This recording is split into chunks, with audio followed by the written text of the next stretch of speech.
Hello and welcome back to the Wasteland, everybody. Welcome back to New Vegas, where today we're going to be taking a look at the Tommy gun, a very, very, very iconic weapon in, well, really any game series and just in the world and in Fallout. The Tommy gun has appeared multiple times throughout the Fallout games, appearing in Fallout New Vegas, Fallout 4, and Fallout Tactics, I believe.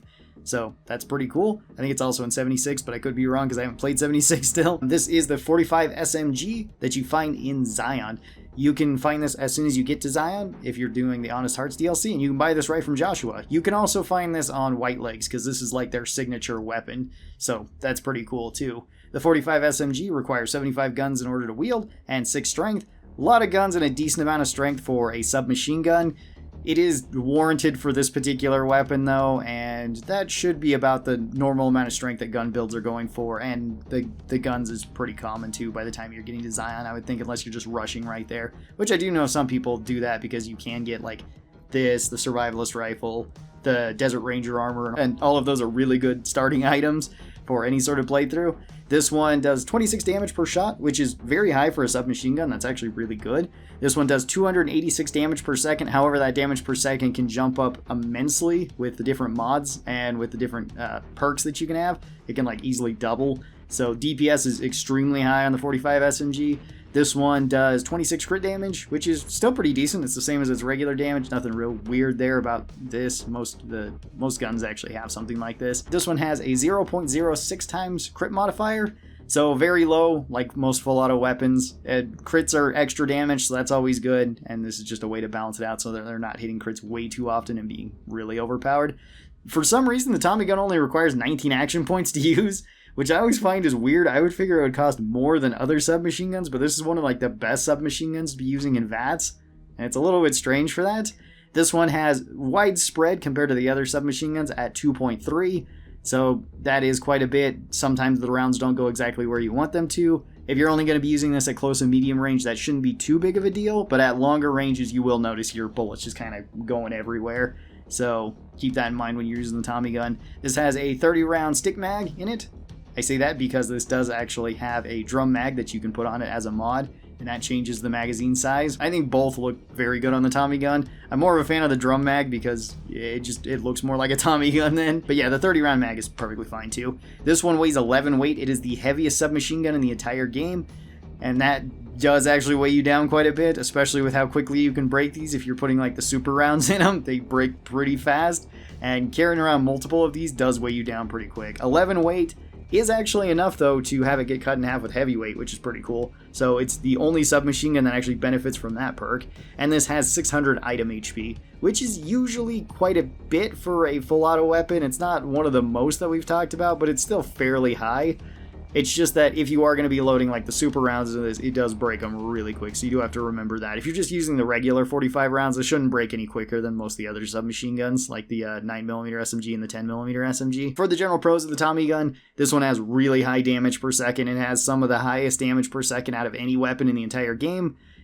Basically the only other submachine gun that can really compete with this, and depending on what type of enemy we're talking about, would be the 12.7mm SMG, and that's about it. The other ones don't really come as close to the 45 SMG. They're not bad, it's just that this one is one of the highest.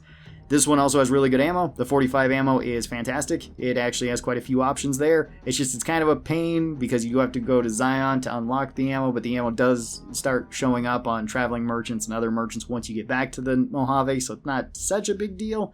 And this one has really good action points. It's one of the best VATS submachine guns in the game, so that's really, really cool.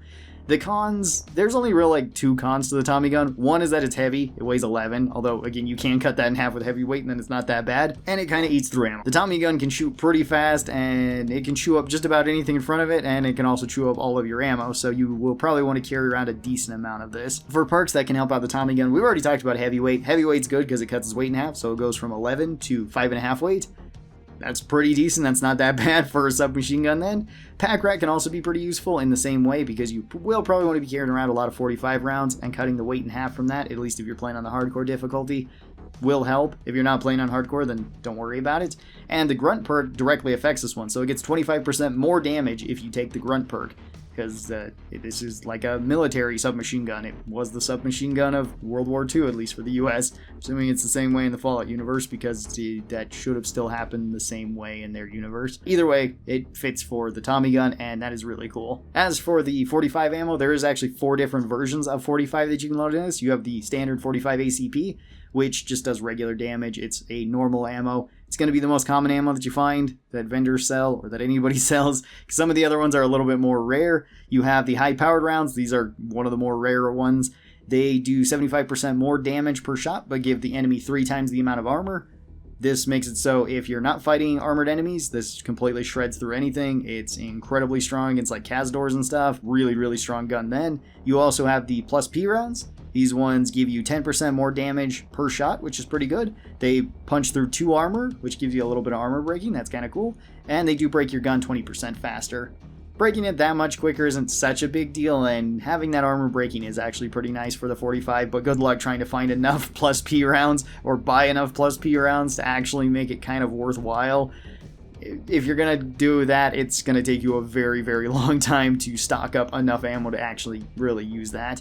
Then we have the super rounds. The super 45 rounds you can make so long as you have the perk hand loader. These ones give you 30% more damage, punch through 4 armor on targets, which is really good, but they do break your gun 2.5 times faster. So breaking your gun 2.5 times faster is a substantial amount. It does make it so the Tommy gun can break really fast, but it does make it so you can shred through enemies really fast. This is usually the go-to ammo that I put into the Tommy gun, because most of the time I'm going to be using this against high priority dangerous enemies at very close range, because it has a high magazine size and it's also really good at those close quarters. It also has just a really high rate of fire, so you can spray down just about anything with it, and that's why I usually do load up this gun if I'm going to be taking the Tommy gun. For an overall rating for the standard Tommy gun, I think I'd put this one very high up into A tier, bordering on S tier. It is one of the best submachine guns in the entire game. Tommy gun is fantastic, plus I mean it looks really cool too. It's a Tommy gun. One thing to note is the Tommy gun that you're seeing in the footage here is actually from kind of a modded one, so it looks a little bit nicer. The one in the game doesn't look quite this nice, but it still doesn't look terrible. The only kind of problem I have with the Tommy gun, at least in the regular vanilla game, is the way your person kind of holds it, because they wrap their hands around it and you kind of see like their hands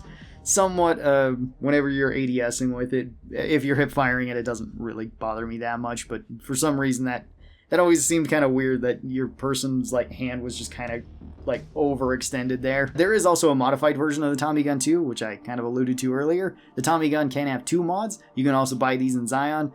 Joshua sells them, or once you get back to the Mojave, you can buy them from like the Gunrunners. I think other vendors might have them too, but the Gunrunners always are guaranteed to have them at least once you come back, so you might as well get them there. This one gets the drum mag, so you go from holding 30 rounds in the Tommy gun to holding 50 rounds in the Tommy gun, which I think is the best improvement that the Tommy gun can have. Not just because it looks really cool to have the drum magazine on the Tommy gun, but because 50 rounds on the submachine gun does make it very, very good in close quarters. I love taking this thing to the divide and just fighting tunnelers with it. It's really good for that because you're almost always going to be in very close quarters with any of those type of enemies, and just having more bullets does make me feel better to where I will not need to reload this as often as some of the other submachine guns or other weapons in general.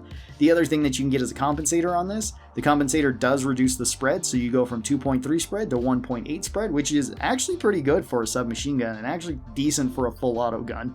It's still not going to be way amazing at very long ranges, but at that medium range it's going to feel really good, and at close range it's still going to feel really good, where that's probably going to be where you're going to be using the Tommy gun the most anyway. And with these attached to the 45 SMG, I think it does actually get quite a bit better, and I would put this one up into S tier. I think it is one of the best submachine guns in the game, really only rivaled by like the 12.7mm submachine gun, which you could argue is better or worse than the Tommy gun. It's really your call then at that point. It is technically easier to get 12.7 rounds than it is to get 45 rounds, but I mean, one looks like a Tommy gun and one looks like a weird abomination of the P90 and like a Vector. Yeah. So if you're going for style, I would pick the Tommy gun, but I don't hate the 12.7 either. At least it looks like it would be functional for the most part. Anyway, would I recommend the Tommy gun? Absolutely. Tommy gun is really cool if you're going with the guns build. Even if you're not going with the guns build, submachine guns are still really good for close range, and even if you spec'd into this like not at all, you haven't put any guns in, it's still very powerful at close range just because of the amount of firepower that you have and the amount of lead you can spray out at things. Tell me your thoughts on the Tommy gun down in the comments below. How do you guys enjoy it? This one has been requested quite a bit, which I understand. Basically all the World War I/II guns have been asked for quite a while, but I do kind of want to space them out so that we're not just doing all of those guns one after another and just kind of ignoring some of the other weapons that are still important to New Vegas but maybe don't get talked about as much. So thank you guys again for watching this. I hope that you guys enjoyed it, and I'll talk to you next time. Bye bye everybody.